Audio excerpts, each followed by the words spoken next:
But you know what it is? There are only a few ways out of the Black community when you're trying to make it. Education, entertainment, sports, or the military. Those are the four ways out. So there's also the four ways to bring money into the family. You know, most of us, like me, I was born very poor and lived in the projects, and you know, those are the ways out. Talent this, talent that. And that's kind of crazy because we kind of had the same story there. They, like my father, he was absentee, my mother was absentee, but I would see them throughout my life, and it was always, when you going to sing, when you going to get with a record label, when you going to do this, use your talent. And I'm like, how you bitches know I can sing? Because I haven't sang a note to you. Like, but they just assume you're going to be an entertainer, you're going to sing, that's going to be your way out. And I totally rebelled. I was like, bitch, I'm going to. But were they wrong? But were they wrong? Were they wrong with you? They were. They definitely were, because I purposely did not pick up a basketball. And we had a court in the backyard, and my brother played. And it was like, okay, you have to play. I'm going to give you, like, I remember my dad was like, I'll give you $100 if you can dunk by the end of the summer. So we started telling all his friends, this and that, I'm like, child, I went out one night and dunked, and I didn't let nobody see. I purposely didn't pick up that basketball all week because I'm like, I'm not doing it. Like, you're trying to show off.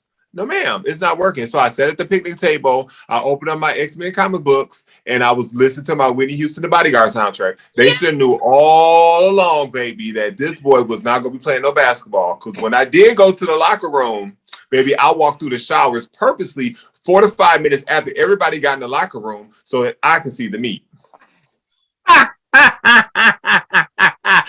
Ooh, but you know what? They weren't. You're right. They weren't wrong with me, but it's kind of funny how the divine caused me to arrive at it. I had heard it so much that I didn't want to do it. I went to school. I went to high school. I went to a accredited blue ribbon school here that was college prep for biology. Like, we took a lot of subjects, but it was biology. Biology was my thing. I wanted to be a veterinarian. So then I went to college for biology. And it's so crazy because, you know, you get to college and you're away from home and you're trying new things and you're meeting new people. And my high school career and my middle school career, I had spent around a lot of Caucasians, because even though it was a struggle, my grandmother put us in the suburbs where we could live and where we could, you know, I wouldn't be getting killed because of the sound of my voice. She always said, baby, you can't change your voice. This is what you got. So she always was very supportive with that. But I ended up singing on the choir in college and then becoming the director. I was one of the youngest directors to direct the gospel choir for my university. I went to Clarion University in like upstate Pennsylvania, and I got it freshman year, and that usually doesn't happen, but I could sing. And what's so crazy is I didn't even sing then the way that I do now. I always sang tenor because it was expected. But I do remember being in church and they had me in the soprano position. But like when I was like on the, we had this little choir of kids called the Zionettes, and I sang soprano there. But then when I got to the junior choir and then the mass choir, the director didn't like me because she could tell I was going to be gay, or that I was gay.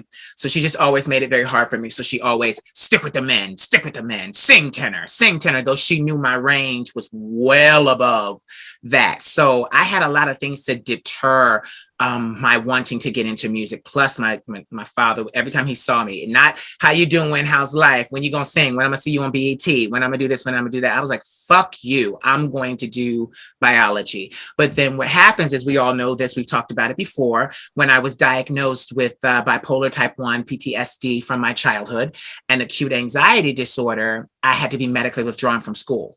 So coming back home, and then I didn't even come home to the suburbs, I came home to the hood back. So I was back in the hood. This was a shell shock for me because I was used to trees and ducks running around and deer and all of this shit. Now I'm in the hood and the only thing running around is niggas. But yeah. I'm sorry, I'm not triggering you, am I? No, I'm not. Oh, don't say that N word around me.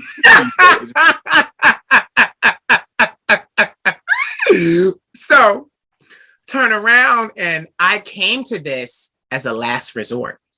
It was, my dream is broken. I don't know what I'm going to do. maybe I should use what I have naturally. And that's exactly what I did. And it was the only reason I started, because I did not want to work in customer service, making $12, $15 an hour for the rest of my life. And literally, it's why I started. It's the only reason. It's the only reason. To this day, it's the only reason I started. Now, I am enjoying the success. I am enjoying the knowledge that people know that I have and possess these gifts. But if it wasn't for like my psychiatrist that said, well, maybe you should use them to kind of heal in therapy as well, record yourself. Like she was always trying to get me, when you gonna work on music, my psychiatrist, and I'm grown and I'm like, child, please, like I ain't got the money for this. I ain't got this. I ain't got that. My family ain't gonna support me. And she kept saying, so one day I turned around and I recorded my first Queen of Shade video. It was 15 seconds. I had on a blue hat. And I said, I'm the biggest thing to hit the gay community. I said, so all of you haters and hatresses are going to have to fucking deal with it. Adapt, adjust, cope.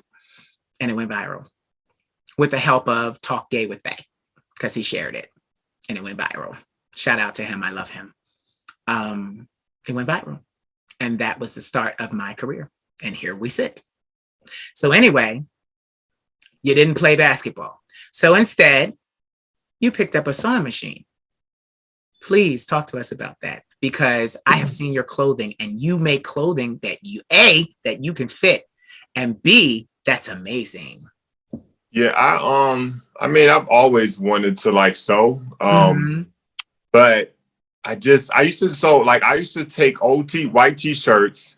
I used to cut out the shape of a T, 2 pieces, and I would hand sew them together for my little moose stuffed animal I had. And I would make him shirts and shorts. And nobody really knew this because I would do it and I would just put it in my drawer or whatever. So it was kind of like, for me, I was always tall. I always saw nice things, but I didn't know how to match. I didn't know anything about fashion. And then a lot of, when I got older, like things didn't fit. So I always really had to shop at like the big and tall section at the Dillard's and Macy's. Child, hated it. If you put me in that section, I will motherfucking throw up. Do not put me over there, and I would look at the clothes. I'm like, these clothes are for like old men. Like there's nothing cute in this department. Like, and then back then how clothes were bagging all this stuff. So anyway, we fast forward to me starting to develop into fashion. I moved to Atlanta. You know what I'm saying? The gays, So I start doing that, like you going out buying clothes.